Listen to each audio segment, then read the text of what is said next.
Welcome student. आज आप लोग पढ़िए पाठ 6 हिंदी व्याकरण में। पाठ का नाम है लिंग यानी जेंडर। तो ध्यान से देखिए, पढ़िए और समझिए। माँ और पिताजी अखबार पढ़ रहे हैं। शेर दहाड़ रहा है और शेरनी बैठी हैं। बच्चों, प्राणी दो तरह के होते हैं। ऊपर लिखे वाक्य को पढ़ने पर यह पता चलता है कि माँ और शेरनी स्त्री मादा जाति के शब्द हैं। पिताजी और शेर पुरुष यानी नर जाति के शब्द हैं। अतः हमने जाना कि संज्ञा शब्द के जिस रूप से उसके पुरुष या स्त्री होने का पता चलता है उसे लिंग कहते हैं। इसको याद कीजिएगा कॉपी में नोट करके। संज्ञा शब्द के जिस रूप से उसके पुरुष या स्त्री होने का पता चलता है उसे लिंग कहते हैं। अब आइए नेक्स्ट पॉइंट पर आते हैं। लिंग के भेद, काइंड्स ऑफ जेंडर। व्याकरण की दृष्टि से लिंग के दो भेद होते हैं। यहाँ पे दिया हुआ है पहला पुल्लिंग और दूसरा स्त्रीलिंग। यहाँ पे दिया है जेंडर यानी लिंग, पुल्लिंग और स्त्रीलिंग। 1 नंबर है पुल्लिंग। पुल्लिंग का अर्थ है पुरुष या नर। तो यहाँ पे दिया हुआ है, इसको याद कीजिएगा। जो शब्द संज्ञा पुरुष जाति का बोध कराते हैं उन्हें पुल्लिंग कहते हैं। जो संज्ञा शब्द पुरुष जाति का बोध कराते हैं उन्हें पुल्लिंग कहते हैं। अब आते हैं यहाँ पर, जैसे एग्जाम्पल में दिया हुआ है उदाहरण में, जैसे दादा, भाई, लड़का, राजा, बैल, मुर्गा, हाथी आदि। अब नेक्स्ट पॉइंट है हम लोग का स्त्रीलिंग। स्त्रीलिंग का अर्थ है स्त्री या मादा। तो यहाँ पे देखिए ये दिया हुआ है, इसको आप लोग याद कीजिएगा कॉपी में नोट करके। जो संज्ञा शब्द स्त्री जाति का बोध कराते हैं, जो संज्ञा शब्द स्त्री जाति का बोध कराते हैं उन्हें स्त्रीलिंग कहते हैं। जैसे यहाँ पे दिया हुआ है एग्जाम्पल, जैसे दादी, बहन, लड़की, रानी, गाय, मुर्गी, हथनी आदि। यहाँ पे देखिए इस पॉइंट में कुछ दिया हुआ है जिसको आप लोग ध्यान से देखिए। कुछ अन्य पुल्लिंग स्त्रीलिंग शब्दों को जाने, ये आपको जानने के लिए, समझने के लिए दिया हुआ है। यहाँ पे देखिए ये पुल्लिंग है सब, ये स्त्रीलिंग, ये फिर पुल्लिंग और स्त्रीलिंग। नाना, चाचा, ताऊ, दूल्हा, चूहा, चिड़ा, बंदर, ये सारा पुल्लिंग है। और यहाँ पे सारा ये वर्ड स्त्रीलिंग दिया हुआ है। नानी, चाची, ताई, दुल्हन, चूहिया, चिड़िया, बंदरिया, यहाँ पे भी दिया हुआ है वहीं। इसको आप लोग ध्यान से पढ़िएगा।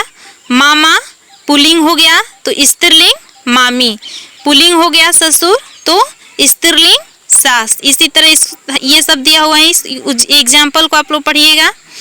नेक्स्ट पॉइंट है, समझने के लिए दिया हुआ है, इसको देखिए। नेक्स्ट पॉइंट, संज्ञा शब्द के लिंग का प्रभाव वाक्य के अन्य शब्दों पर पड़ता है। इसको आप लोग ध्यान से देखिए, केयर कीजिएगा और कॉपी में नोट करके याद कीजिएगा। संज्ञा शब्द के लिंग का प्रभाव वाक्य के अन्य शब्दों पर पड़ता है। जैसे क नंबर पॉइंट पे देखिए आप लोग, क नंबर पॉइंट पे लिखा हुआ है पेड़ हरा है। तो यहाँ पे ये पॉइंट देखिए, इसको हम मार्किंग कर रहे हैं हरा, हरा। ख नंबर भिंडी हरी है। ये हरा हमारा क्या हो गया, ये हरा हमारा पुल्लिंग शब्द हो गया। और ये यहाँ पे भिंडी हरी, ये हमारा स्त्रीलिंग शब्द हो गया। अब आते हैं नेक्स्ट पॉइंट दिया हुआ है, कुछ शब्दों के लिंग नहीं बदलते। कुछ शब्दों के लिंग नहीं बदलते, वे दोनों लिंग में एक समान रहते हैं। जैसे राष्ट्रपति, प्रधानमंत्री, डॉक्टर, इंजीनियर आदि। नेक्स्ट पॉइंट है, किसी शब्द के लिए लिंग की पहचान करने के लिए यदि हम सबका वाक्य में प्रयोग करें तो हमें उस शब्द का लिंग का पता चल जाता है। जैसे यहाँ पे देखिए एग्जाम्पल के लिए दिया हुआ है शब्द और वाक्य और लिंग यानी जेंडर। 1 नंबर में दिया हुआ है पत्थर, 2 नंबर में दिया हुआ है हिंदी। अब देखिए यहाँ पे इस पत्थर से यहाँ पर सेंटेंस एक बना हुआ है यानी वाक्य बना हुआ है, पत्थर बहुत हल्का है। तो यहाँ पे देखिए इसका लिंग बदल कर दिया हुआ है कि पत्थर शब्द पुल्लिंग है। ये पहचान करने के लिए जेंडर दिया हुआ है कि पत्थर शब्द पुल्लिंग है और हिंदी हमारी राष्ट्रभाषा है तो ये हिंदी शब्द स्त्रीलिंग है। अब नेक्स्ट दिया हुआ है, ये आप लोग इसको कॉपी में नोट कर लीजिएगा और इसको याद कीजिएगा। फर्स्ट पॉइंट है दिन एवं महीनों के नाम पुल्लिंग होते हैं, जैसे सोमवार, मंगलवार, चैत, बैसाख, जेठ आदि। सेकंड पॉइंट है नदियों तथा हिंदी की तिथियों के नाम स्त्रीलिंग होते हैं, जैसे गंगा, यमुना, एकादशी, पूर्णिमा आदि। नेक्स्ट पॉइंट कुछ शब्द सदैव पुल्लिंग होते हैं, जैसे पशु, पक्षी, तोता, मच्छर, उल्लू, खरगोश, कछुआ, खटमल आदि। इसके बाद एक और पॉइंट है कुछ शब्द सदैव स्त्रीलिंग होते हैं, जैसे मक्खी, मछली, जूं, तितली, कोयल, लोमड़ी आदि। अब देखते हैं माइंड मैप में क्या दिया हुआ है। अब आप लोग इसको ध्यान से देखिए, इसको याद कीजिएगा। माइंड मैप में दिया हुआ है हिंदी भाषा में व्याकरण की दृष्टि से सभी शब्द या तो नर होते हैं या मादा। यहाँ पे देखिए दिया हुआ है जेंडर यानी लिंग। यहाँ पे दिया हुआ है 2 नंबर स्त्री या पुरुष जाति का बोध कराने वाले शब्द लिंग कहलाते हैं। 3 नंबर लिंग 2 प्रकार के होते हैं, फर्स्ट पुल्लिंग और सेकंड स्त्रीलिंग। 4 नंबर पॉइंट देखिए पुरुष नर जाति का बोध कराने वाले शब्द को, इसको कॉपी में नोट कर लीजिएगा और इसको याद कीजिएगा। पुरुष नर यानी पुरुष को नर कहते हैं, पुरुष जाति का बोध कराने वाले शब्द पुल्लिंग कहलाते हैं। यहाँ पे 5 नंबर देखिए आप लोग, इसको याद कीजिएगा।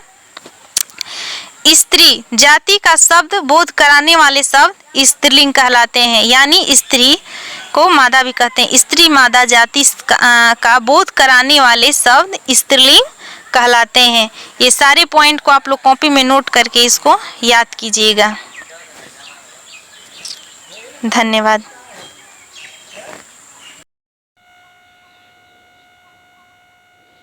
Good morning student.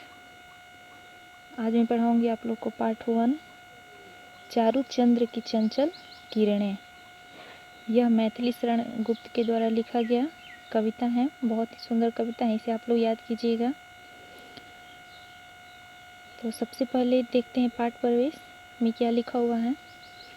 प्रस्तुत कविता कवि मैथिली शरण गुप्त द्वारा रचित खंड काव्य पंचवटी से लिया गया है। इस कविता में पंचवटी की चांदनी रात का सुंदर वर्णन किया गया है। सुंदर चंद्रमा की किरणें जल और थल में फैली हुई हैं और इस अत्यंत सुंदर प्राकृतिक वातावरण को निहारते एवं पहरा देते हुए लक्ष्मण के मन में चलने वाले विचारों का कवि ने अनुपम वर्णन किया है। कवि कहते हैं कि लोग अपना तथा दूसरों का भला स्वयं ही करने लगे और इसके लिए दूसरों का मुंह न देखे तो यह संसार कितना सुंदर और सुखद हो जाएगा। चारू चंद्र की चंचल किरणें खेल रही हैं जलथल में, स्वच्छ चांदनी बिछी हुई है औनी और अंबरतल में। पुलक प्रकट करती हैं धरती हरित तृणों की नोकों से, मानो झूम रहे हैं तरु भी मद पवन के झोंकों से। पंचवटी की छाया में है सुंदर सुंदर पर्ण कुटीर बना, जिसके सम्मुख स्वच्छ शिला पर धीर वीर निर्भीक मना।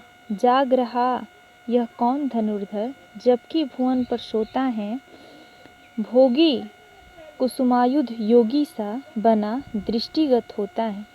किस व्रत में है व्रती वीर्य, निद्रा का यु त्याग किए, राजभोग्य के योग विपिन में बैठा आज विराग लिए। बना हुआ है प्रहरी जिसका, उस कुटीर में क्या धन है, जिसकी रक्षा में रत इसका तन है मन है जीवन है। मृत्यु लोक मालिन्य मेटने स्वामी संग जो आई है, 3 लोक की लक्ष्मी ने यह कुटी आज अपनाई है। वीर वंश की लाज यही है, फिर क्यों वीर न हो प्रहरी, विजन देश है निशा शेष है, निशा निशाचरी माया ठहरी। कोई पास न रहने पर भी जनमन मौन नहीं रहता, आप आपकी सुनता है वह आप से है कहता। बीच बीच में इधर उधर निज दृष्टि डालकर मोदमयी मन ही मन बातें करता है धीर धनुर्धर नई नई। क्या है स्वच्छ चांदनी है यह है, क्या ही निस्तब्ध निशा है स्वच्छंद सुमन गंध व निरानंद हैं कौन दिशा, बंद नहीं अब भी चलते हैं नियति नटी के कार्यकलाप, पर कितने एकांत भाव से, कितने शांत और चुपचाप। है बिखेर देती वसुंधरा, है बिखेर देती वसुंधरा मोती, सबके सोने पर रवि बटोर लेता है उनको सदा सवेरा होने पर। और विरामदायिनी अपनी संध्या को दे जाता है शून्य श्याम तनु, जिसको उसका नया रूप झलकाता है। सरल तरल जिन तुहिन कणों से हंसती हर्षित होती हैं, अति आत्मिया प्राकृतिक हमारे साथ उन्हीं से रोती हैं। अनजानी भूलों पर भी वह अदय दंड तो देती हैं, पर बूढ़ों को भी बच्चों सा सहज सदैव भाव से सेती हैं। 13 वर्ष व्यतीत हो चुके पर है मानो कल की बात, वन को आते देख हमें जब, वन को आते देख हमें जब, आर्त अचेत हुए थे तात। अब वह समय निकट ही है वो जब अवधि पूर्ण होगी वन की, किंतु प्राप्ति होगी इस जन को इससे बढ़कर किस धन की।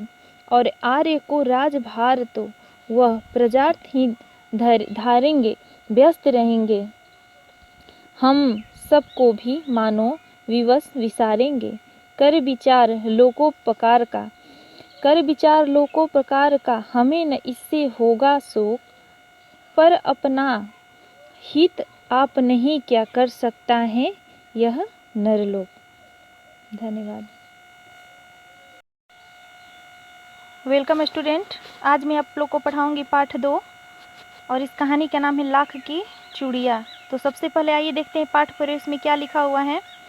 प्रस्तुत पाठ लाख की चूड़ियाँ में लेखक ने औद्योगिक विकास के कारण गांव के कुटीर उद्योग के खत्म होने के दुख को चित्रित किया है। साथ ही यह कहानी रिश्ते नाते के प्यार में रचे बसे गांव के सुंदर सहज संबंधों में बिखराव तथा सांस्कृतिक विरासत के हार्च के आर्थिक कारणों को भी स्पष्ट करती हैं। सारे गांव में बदलू मुझे सबसे अच्छा आदमी लगता, क्योंकि वह मुझे सुंदर सुंदर लाख की गोलियां बनाकर देता था। मुझे अपने मामा के गांव जाने का सबसे बड़ा चाव यही था कि जब मैं वहां से लौटता था तो मेरे पास ढेर सारी गोलियां होती, रंग बिरंगी गोलियां जो किसी भी बच्चे का मन मोह ले। वैसे तो मेरे मामा के गांव का होने के कारण मुझे बदलू को बदलू मामा कहना चाहिए था, परंतु मैं उसे बदलू मामा न कहकर बदलू काका कहा करता था, जैसा कि गांव के सभी बच्चे उसे कहा करते थे। बदलू का मकान कुछ ऊंचे पर बना था। मकान के सामने बड़ा सा सहन था जिसमें एक पुराना नीम का वृक्ष लगा था। उसके नीचे बैठकर बदलू अपना काम किया करता था। बगल में भट्ठी दहकती रहती जिसमें वह लाख पिघलाया करता। सामने एक लकड़ी की चौखट पड़ी रहती जिस पर लाख के मुलायम होने पर वह उसे सलाख के समान पतला करके चूड़ी का आकार देता। पास में 4-6 विभिन्न आकार के बेलनुमा मुंगेरियाँ रखी रहती जो आगे से कुछ पतली और पीछे से मोटी होती। लाख की चूड़ियाँ का आकार देकर वह उन्हें मुंगेरियों पर चढ़ाकर गोल और चिकना बनाता और तब एक एक कर पूरे हाथ की चूड़ियाँ बना चुकने के पश्चात वह उन पर रंग करता। बदुले यह कार्य सदा एक मचिए पर बैठकर किया करता था जो बहुत ही पुरानी थी। बगल में ही उसका हुक्का रखा रहता जिसे वह बीच बीच में पीता रहता। गांव में मेरा दोपहर का समय अधिकतर बदलू के पास बीतता। वह मुझे लल्ला कहा करता और मेरे पहुंचते ही मेरे लिए तुरंत एक मचिया मंगा देता। मैं घंटों बैठे बैठे उसे इस प्रकार चूड़ियाँ बनाते देखता रहता। लगभग रोज ही वह 4-6 जोड़े चूड़ियाँ बनाता। पूरा जोड़ा बना लेने पर वह उसे बेलन पर चढ़ाकर कुछ क्षण चुपचाप देखता रहता, मानो वह बेलन न होकर किसी नववधू की कलाई हो। बदलू मनिहार था। चूड़ियाँ बनाना उसका पैतृक पेशा था और वास्तव में वह बहुत ही सुंदर चूड़ियाँ बनाता था। उसकी बनाई हुई चूड़ियों की खपत भी बहुत थी। उस गांव में तो सभी स्त्रियां उसकी बनाई हुई चूड़ियाँ पहनती ही थी। आसपास के गांव के लोग भी उससे चूड़ियाँ ले जाते थे, परंतु वह कभी भी चूड़ियों को पैसा से बेचता न था। उसका अभी तक वस्तु विनिमय का तरीका था और लोग अनाज के बदले उसे चूड़ियाँ ले जाते थे। बदलू स्वभाव से बहुत सीधा था। मैंने कभी उसे किसी से झगड़ते नहीं देखा। हाँ, शादी ब्याह के अवसरों पर वो अवश्य जीत पकड़ लेता था। जीवन भर चाहे कोई उसे मुफ्त चूड़ियाँ ले जाए, परंतु विवाह के अवसर पर वो सारी कसर निकाल लेता था। आखिर सुहाग के जोड़े का महत्व ही और होता है। मुझे याद है मेरे मामा के यहाँ किसी लड़की के विवाह पर जरा सी किसी बात पर बिगड़ गया था, फिर उसको मनाने में लोहे लग गए थे। विवाह में इसी जोड़े का मूल्य इतना बढ़ जाता था कि उसके लिए इसकी घरवाली को सारे वस्त्र मिलते, ढेरों अनाज मिलता, उसको अपने लिए पगड़ी मिलती और जो रुपए जो मिलते सो अलग। यदि संसार में बदलू को किसी बात से चिढ़ थी तो वह थी कांच की चूड़ियों से। यदि किसी भी स्त्री के हाथ में उसे कांच की चूड़ियाँ दिख जाती, वो अंदर ही अंदर कुछ जल उठता और कभी कभी तो दो चार बातें भी सुना देता। मुझसे वो घंटों बातें किया करता, कभी मेरी पढ़ाई के बारे में पूछता, कभी मेरे घर के बारे में और कभी यूं ही शहर के जीवन के बारे में। मैं उससे कहता कि शहर में सब कांच की चूड़ियाँ पहनते हैं, तो वह उत्तर देता, शहर की बात और है लल्ला, वहाँ तो सभी कुछ होता है। वहाँ तो औरतें अपने मर्द का हाथ पकड़कर सड़कों पर घूमती भी हैं और फिर उनकी कलाइयाँ नाजुक होती हैं ना, लाह की चूड़ियाँ पहने तो मोच न आ जाए।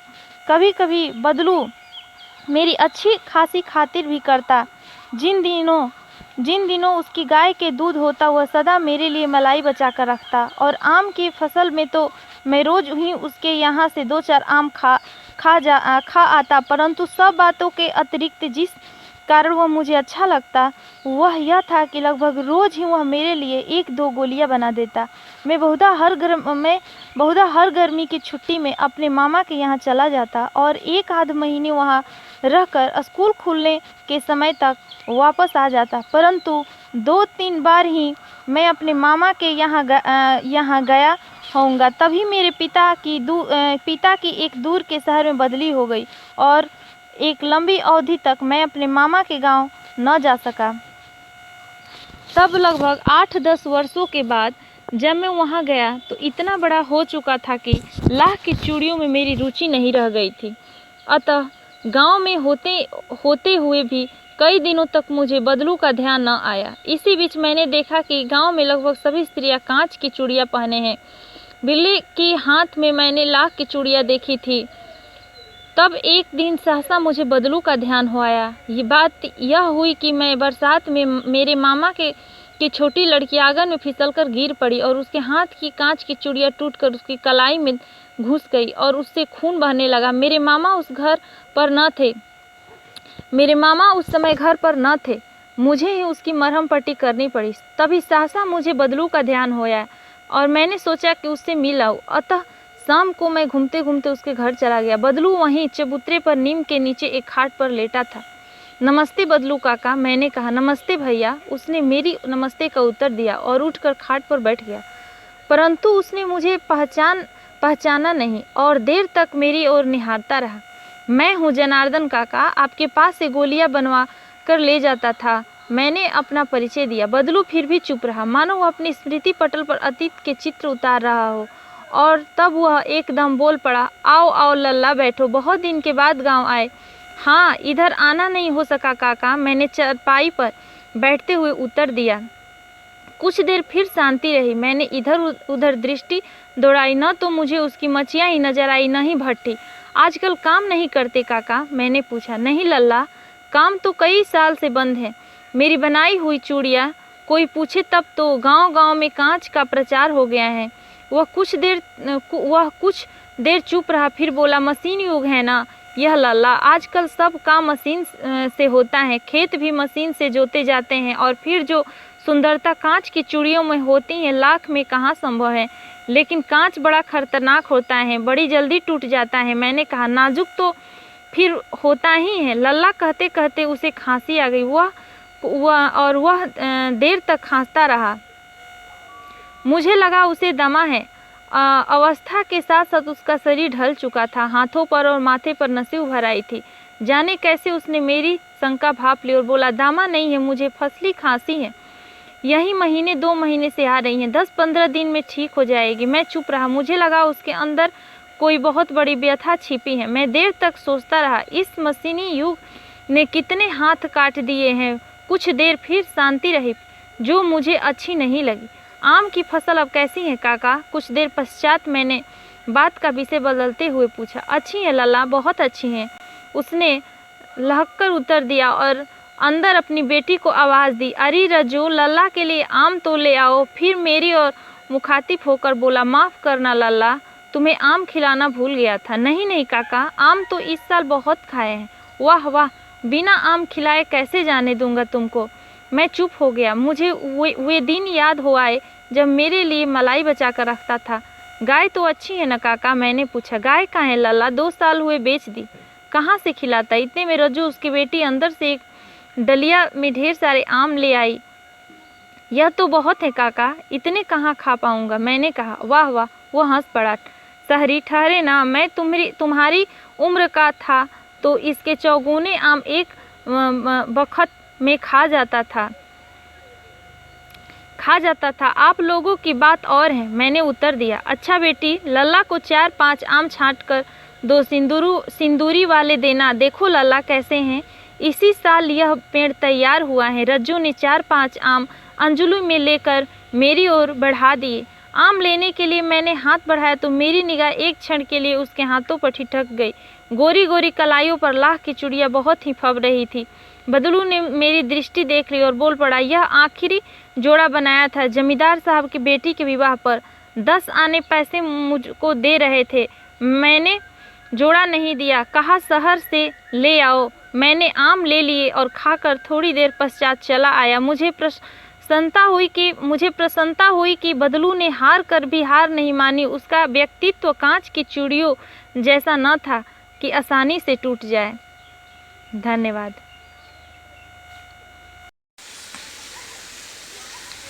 वेलकम स्टूडेंट, आज मैं आप लोग को पढ़ाऊंगी पाठ 3, आदमी और खच्चर। तो सबसे पहले देखते हैं पाठ प्रवेश में क्या लिखा हुआ है। जब हम किसी यात्रा पर निकलते हैं तो हमें पता नहीं होता कि मार्ग में हमें किन किन कठिनाइयों का सामना करना पड़ेगा। प्रस्तुत यात्रा वृत्तांत में लेखक ने अपनी एक ऐसी ही यात्रा का वर्णन किया है जिसमें अनुमान के विपरीत मौसम में अप्रत्याशित रूप से बदलाव आ जाता है और जिसके कारण पूरे दल को एक ऐसी जगह पर रुकना पड़ता है जहां चारों तरफ बर्फ ही बर्फ दिखाई पड़ती है, धूप नहीं मिलती, आग का प्रबंध नहीं हो पाता है तथा खाद्य पदार्थों के समाप्त होने का संकट सबके मन में तरह तरह की आशंकाओं को जन्म देती हैं। लाहौल घाटी की दुर्घटना अप्रत्याशित या मौसम के अनुमान की रिपोर्ट के विरुद्ध भयंकर हिमपात घाटी के ऊपरी भाग में हो गया और हम लोग फंस गए। उस प्रदेश के लिए मनाली में 24 घंटे में होने वाले मौसम की सूचना ब्रॉडकास्ट की जाती है। मनाली समुद्र तल से 5-6 हजार फुट की ऊंचाई पर है।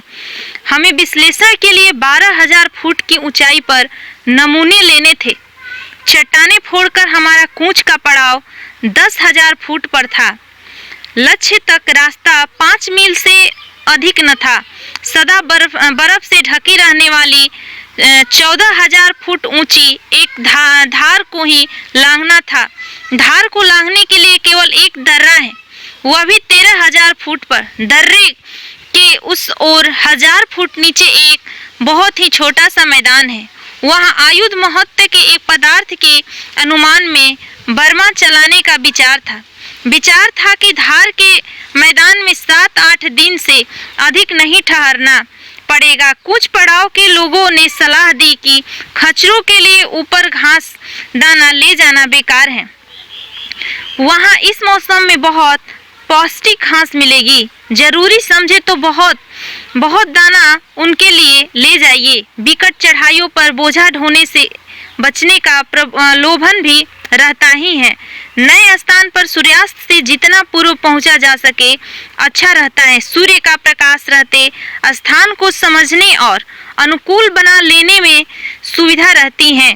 ग्रुप लीडर ने तड़के कुछ अंधेरा रहते नाश्ता दिलवा दी। यंत्र, राशन और तंबू 6 खच्चरों पर लदवा दिए और हम 10 शेरपाओं को साथ ले पाँव फटते चल पड़े। खच्चरों के लिए दाना 9-10 बजे तक मिलना था। शेरपाओं का मुखिया अपने शेष 9 आदमियों और 6 खच्चरों के साथ पीछे रह गया। उसने तय किया कि वह दाना मिल जाने पर बड़ी मशीन के लिए ईंधन लेकर हमारे पीछे आ जाएगा। हमने धार का संकरा दर्रा 11:30 बजे पार कर लिया। मौसम फोरकास्ट ने उत्तर पश्चिम में आकाश साफ रहने का आश्वासन दिया था। स्थानीय लोगों को भी 2-3 सप्ताह तक बर्फ पानी की आशंका नहीं थी, परंतु हम दर्रे से मैदान में उतर ही पाए थे कि उत्तर पश्चिम की ओर से घने काले बादल उमड़ने लगे।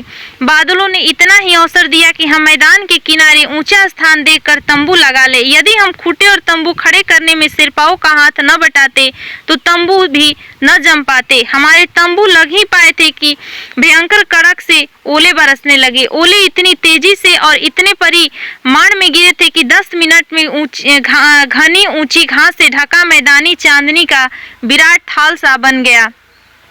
ओले धार की ढलानों और दर्रे में भी गिरे थे। हमें आशंका हुई कि ओले यदि धार के उस ओर न गिरे होंगे तो पीछे आते आते शेरपाओं और खच्चरों के लिए दर्रा लांघना और मैदान तक उतरना दुस्साध्य हो गया होगा। कुछ देर रुककर ओलों की उससे भी भारी भारी बौछार संध्या तक आती रही। समझ लिया मेट शेष पार्टी को लेकर दर्रा तक आया भी होगा तो उसे लौट जाना पड़ा होगा। नीचे पड़ाव के लोगों की सूचना गलत नहीं थी। हमारे पहुंचने पर मैदान में बढ़िया घास मौजूद थी, परंतु अब उसे ओलों की 7 इंच मोटी तह ने दबा लिया था। हम चिंतित थे, भूखे खच्चरों को क्या दे।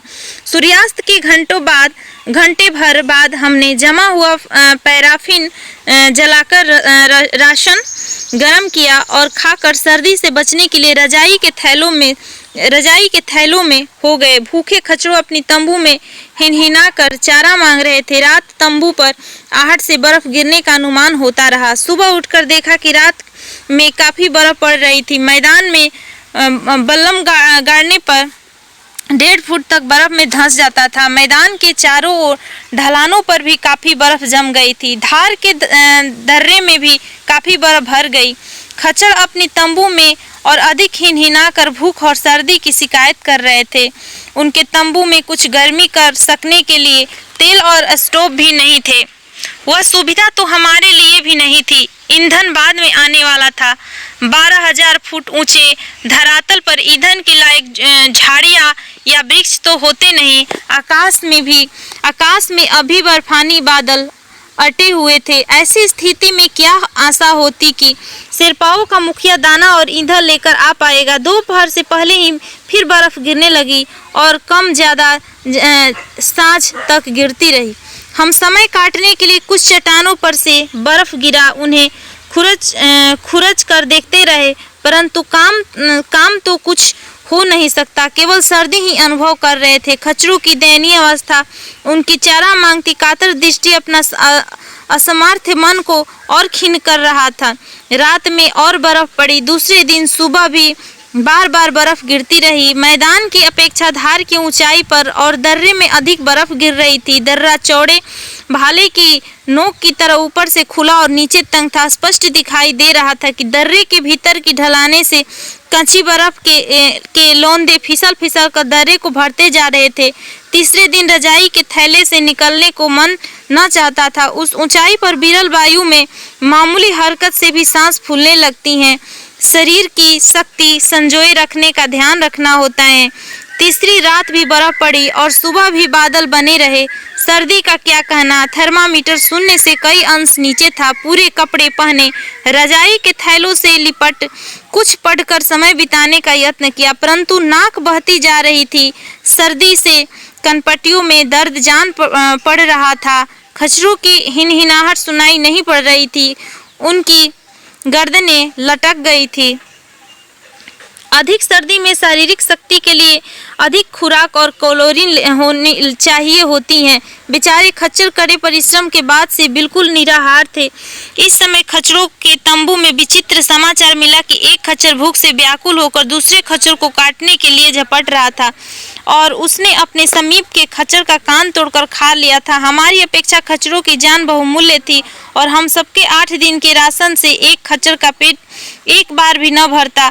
पांचवी रात बर्फ नहीं पड़ी, परंतु अगले दिन भी घने बादल रहने के कारण बर्फ गिरने की संभावना बनी हुई थी। नाश्ते के समय हम लोग विचार कर रहे थे कि ऐसी परिस्थिति में प्राण रक्षा के लिए क्या किया जा सकता है। खच्चरों के तंबू के एक शेरपा ने आकर परेशानी प्रकट की। कनकट्टा खच्चर लड़खड़ा कर गिर पड़ा है। खच्चर अभी जिंदा है और उसका कान खा जाने वाला खच्चर उसे खाने के लिए लपक रहे हैं। उसे रोकते हैं तो वो हमें काटता है। सब लोग विस्मय से देखने के लिए गए। शेरपा की बात ठीक थी। मांसाहारी बन जाने वाले खच्चर गिर जाने वाले खच्चर को खाने का यत्न कर रहा था। सोचा जो खच्चर गिर पड़ा है उसे तो बचाया नहीं जा सकता, यदि दूसरा उसे अपना पेट भर सकता है तो भर ले। ग्रुप लीडर ने खच्चर के मांसाहारी बन जाने के प्रसंग पर विद्रूप करके कहा, कहीं हम लोगों को भी ऐसी अवस्था न हो जाए। साधारण नियम से हम लोग के पास आवश्यकता से दूना राशन रहता है। हमारा राशन स्टॉक 16 दिन चल सकता था। ग्रुप लीडर ने आदेश दिया कि राशन इस तरह खर्च किया जाए कि कम से कम 4 दिन और चल सके। पैराफिन भी कम जलाया जाए। सांझ को चाय बंद कर दी जाए, इस ख्याल से कि हमें कम खाने का ध्यान रखना है। सर्दी और निर्बलता अधिक अनुभव होने लगी। छठे दिन धूप निकल आई, परंतु बर्फ भर जाने के कारण अलंग हो चुका था। एक दिन बाद एक और खच्चर भूख से लड़खड़ा कर गिर पड़ा। मांसाहारी बन जाने वाला खच्चर अब तक पहले खच्चर को समाप्त कर चुका था। वह मांसाहारी पशुओं को शेर चीतों की तरह खच्चर के शरीर के पंजर को तोड़ नहीं सकता था। ऊपर से जितना मांस खा सकता था खा गया था, उसके लिए और आहार हो गया। 8वें दिन शेष खच्चर गिरने लगे। मांसाहार अपना लेने वाला खच्चर उनसे निर्वाह करता रहा। खच्चरों के शरीर भूख से सूख गए थे। उनमें मांस ही कितना था। 6 दिन अच्छी धूप लग जाने से ढालों पर जगह जगह बर्फ पिघल गई थी, परंतु दर्रा अलंग ही था और मैदान पर भी बर्फ की 4 इंच गहरी तह मौजूद थी। दर्रे के दाहिने कुछ अंतर पर स्थान शेष धार से नीचा था। हम लोग दूरबीनें लेकर उस स्थान के विषय में विचार कर रहे थे कि इस बर्फ की थाली में जम जाने की अपेक्षा मुक्ति के प्रयत्न में मरना ही बेहतर होगा। गत संध्या ओले का बादल फिर दिखाई दिया था। गनमित की तेज हवा ने उसे उड़ा दिया, परंतु ऐसा बादल किसी समय भी बरस सकता था। मौसम के विचार से ऐसी आशंका प्रतिदिन बढ़ रही थी। उससे पहले 1 वर्ष पूर्व हम 17,000 फुट की ऊंचाई तक चढ़ चुके थे। धार 14,000 फुट की थी। वह दुर्लभ हो गई थी। बर्फ ताजी कच्ची होने से ऐसे स्थानों पर खच्चर या दूसरा पशु नहीं चढ़ सकता था। वहां गति संभव है तो केवल मनुष्य की, क्योंकि मनुष्य केवल शारीरिक शक्ति से काम नहीं लेता, उसका सामर्थ्य सोचने और समझने में भी होती है। हम लोगों ने ग्रुप लीडर के सामने प्रस्ताव रखा। संभव है कुछ पड़ाव में लोगों ने हमें समाप्त मानकर हमारी खोज व्यर्थ समझ ली हो। यहाँ खच्चरों की तरह भूखे मर जाने से बेहतर है कि हम लोगों में से 2 आदमी दर्रे के समीप नीचे स्थान से धार लगने का यत्न करें और उस ओर समाचार दे। वह स्थान 3.25 मील से दूर न होगा। यदि हम लोग 3 घंटों में धार के उस पार न हो सके तो लौट आएंगे। ग्रुप लीडर ने प्रस्ताव स्वीकार नहीं किया। वह इतने यत्न से सधाए हुए और विशेषज्ञ लोगों को यथासंभव जोखिम में डालने के लिए तैयार नहीं था। उसने हमें सुझाव दिया कि इस काम के लिए शेरपा लोगों ने मुंह मांगे इनाम का आश्वासन देकर उत्साहित किया जाए। शेरपा हमें साथ लिए बिना चलने को तैयार न थे। 11वें दिन नया संकट खड़ा हो गया। मांसाहारी मुर्दा खच्चरों को समाप्त कर चुका था। घास पर अभी 1.5 इंच कड़ी बर्फ की तह थी। मांसाहारी बन गया खच्चर भूख से व्याकुल होकर आदमियों पर झपट रहा था। शेरपाओं ने कहा कि उसे गोली मार दी जाए, अन्यथा आदमियों को गिराकर खा जाएगा। ग्रुप लीडर ने खच्चर को गोली मारने की अनुमति न देकर आदेश दिया कि इसको चारों सुमों में बंधन डाल दिया जाए। यह लगातार खाता रहा है। अभी 3-4 दिन मरेगा नहीं। धूप रही तो इसे 2-3 बाद घास मिल जाएगी। 2-3 दिन बाद घास मिल जाएगी। उसने अपना अभिप्राय बताया। पीछे पड़ाव पर बड़ा मेट बहुत भरोसे लायक आदमी था। पीछे पड़ाव पर बड़ा मेट बहुत भरोसे लायक आदमी है। संभव है उसे ख्याल हो कि हमारे पास अभी 4 दिन का राशन है, इसलिए अपने आदमियों को कच्ची बर्फ में धंसाने का जोखिम टाल रहा हो। 4 दिन की धूप बहुत सहायक हो सकती है। वह उस दिन दोपहर के बाद तक न आया तो हम आगामी प्रातः भगवान भरोसे धार की को लांघने का यत्न करेंगे ही, परंतु हो सकता है कि इसी बीच फिर मौसम धोखा दे जाए, हमें 2-3 या 4 दिन यहाँ रुकना पड़ जाए। उस समय यह खच्चर हमारा भोजन बनेगा। इसका मांस पकाने के लिए काफ़ी ईंधन की ज़रूरत होगी। इसके लिए पैराफिन बचाओ। डिब्बों में बंद गरम राशन करने की ज़रूरत नहीं। डिब्बों में बंद राशन गर्म करने की ज़रूरत नहीं। केवल नाश्ते के समय 1-1 प्याला कॉफ़ी बनाई जाए। धूप 2 दिन खूब अच्छी पड़ी। मैदान में जगह जगह घास प्रकट हो गई। खच्चर को घास की ओर छोड़ दिया गया। वह लपक लपक कर घास खा रहा था और हम टीनों में जमा राशन निगल कर झुरझुरी अनुभव कर रहे थे। प्रत्येक दिन पहाड़ हो रहा था। मन चाहता था कि धार को लांघने के प्रयत्न में ही प्राण चले जाएं और ऐसी यातना समाप्त हो। 16वें दिन हम लोगों ने 11 बजे ही धार की ओर दूरबीन लगा ली। दर्रा अभी अलंग था। हम लोग उसके समीप धार पर नीचे स्थान की ओर ही देख रहे थे। जब 3 भी बज गए तो ग्रुप लीडर ने निराशा से कह दिया कि उन लोगों ने अनुमान कर लिया है कि हम बर्फ में दब चुके हैं। वह कुछ मिनट दूरबीन से धार की ओर देखता रहा और फिर धार पर एक स्थान की ओर संकेत करते हुए बोला, लेकिन मेरा अनुरोध है कि 2 दिन और ठहरा जाए। उन लोगों की प्रतीक्षा में नहीं, केवल इसलिए कि 2 दिन की धूप से वहां से जाने में जोखिम कम हो जाएगी। हमारे लिए उस सर्दी और यातना में 2 दिन बिताने की कल्पना असह्य थी। 2 साथी उतावले हो गए। हम यहाँ खाएंगे क्या? 2 दिन भूखे रहकर उस धार पर चढ़ सकने का सामर्थ्य रहेगा इस समय के लिए तो वह खच्चर है। ग्रुप लीडर ने उत्तर दिया, अब उसका क्षण आ गया है। चलो उसे समाप्त कर दे ताकि प्रकाश रहते उसे उधेड़ा जा सके। वह रिवॉल्वर लेने के लिए तंबू के भीतर गया और हमें धार की रीढ़ पर दर्रे के पास 2 शेरपा दिखाई दे गए और वह खच्चर बच गया। धन्यवाद।